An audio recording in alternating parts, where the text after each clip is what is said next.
Welcome, in front of me I have OPPO Reno4 Z, and today I'll show you how you can add widgets to your home screen. You have to click and hold home screen, then choose widgets from this menu, tap on it once, and right now pick your widget. For example, I'm going to add here notes, click hold, and let's drag it, for example, in this place. Just release. We can choose all notes. And as you can see, there it is. When you tap back, here we got our widget. We can add quick note,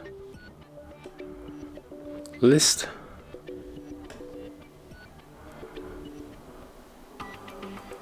then just go back and take a look. The notes appear right here.